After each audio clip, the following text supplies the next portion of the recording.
Good morning, everybody. It's Ramona. Welcome back to my channel. Today I have a small-ish Trader Joe's haul. My intent was not to fill 2 bags, but to only get 2 things. It was 2 things on my list, rice and wine, and that's it. And so, of course, it's pretty much impossible for me to go into Trader Joe's and only get 2 things that are on my list. I mean, it is impossible. So my inspiration, why I needed to go to get the rice was we're having a potluck at work this week, and I am bringing Chinese fried rice. So I'm going to take a shortcut, use the Trader Joe's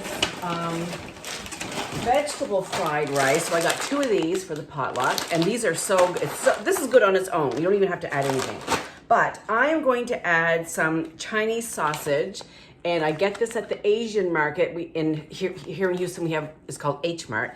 And I believe they're in several other states as well. But if you've been following me on my channel, you know that Teresa Tea for Two was here in February. Thank God you got here in February, Teresa, because we probably still wouldn't have met after all this business. But anyhow, so when Teresa was here, we did a cook-along. If you're new to my channel, I do cook-alongs. No, they are not pretty, but they are kind of fun. And I have a cook-along playlist on my channel, where you will see Teresa making Filipino pancit, or I say it wrong, pancit, I think is the correct pronunciation. Anyway, so we needed to get some of this Chinese sausage for her pancit. And there was some leftovers in the freezer, and so I've been putting it in with my vegetable fried rice, and it's really, really yummy. So I'm going to add the Chinese sausage to the vegetable fried rice, along with some fresh ginger, garlic, a little bit of sriracha, and an egg, because fried rice has scrambled egg in it. So that is what I'm going to be making for the potluck supper. So I think that's going to be very good. Then, also from the frozen food department, I got these Pastry Bites, recommended to me by my friend Susan Fitzpatrick here on YouTube. Check her channel out. Teresa Tea for Two also has a channel. Check her channel out as well. And these are Pastry Bites with feta cheese and caramelized onions. So I'm having a friend over for dinner this weekend, so we'll probably nibble on those before dinner. And I got this for dessert, apple blossoms. And I guess we'll have, I don't know. I mean, for me, I'm one of the people, I don't have ice cream or whipped cream on my pie and cake. I don't want wet cake. I don't want wet pie. So for me, I would just eat these by itself. But I mean, some people would like whipped cream or ice cream or something like that. That's new to me. I never had it. These are a repeat for me, the colorful carrot coins. If you have an air fryer, these turned out really good in the air fryer. The first time I got them, I sauteed them in a skillet, and the black or purple carrots, the natural dye, I don't know what's called the natural dye, seeped out, and it turned everything kind of a dark gray color. It was not appetizing at all, but when I did them in the air fryer, they kept their individual color. So I will do that in the air fryer again, or you could roast them in the oven, same thing. And I drizzled it with a little teensy bit of olive oil and some za'atar seasoning and Middle Eastern seasoning, and it was really, really good. And then I also picked up, I've been eyeing this for a while, and I never bought it, the Mexican-style roasted corn with Cotija cheese. And I have in my freezer some Alaskan cod, and I'm going to make some fish tacos with that one of these days. So I thought this could be a side, or I could make a really yummy corn salsa with that as well.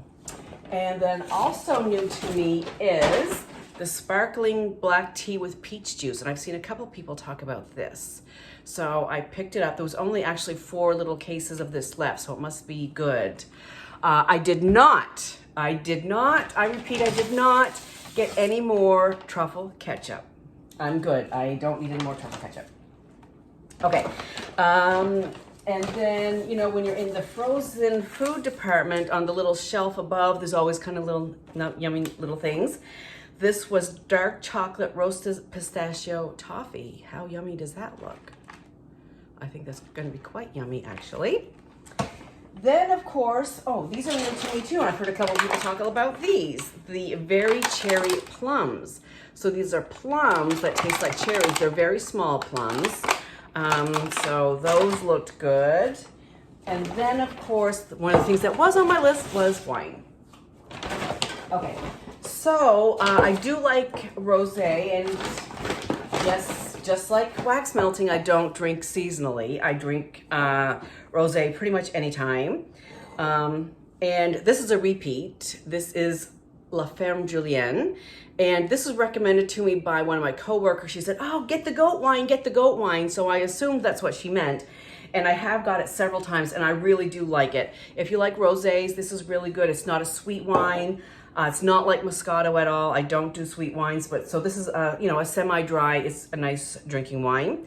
This one is new to me. Esperal white, Esperal rosé, Vino rosé, and a refreshing light fruity rosé wine, deliciously on its own or as an aperitif with fish dishes, shellfish, and meats and salads.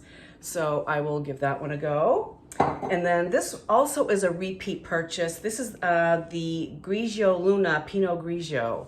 And I had this a couple of weeks ago, and I really, really enjoyed it a lot. Also not a sweet wine. Crisp, rich fragrance and flavors of pears. So Susan Fitzpatrick, you might like this. I'm going to send this picture to you right now.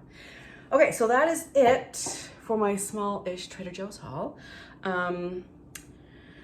I'm absolutely addicted to Trader Joe's. I can't help it. I mean, everything in there. The salads are incredible. I mean, just everything. The frozen items.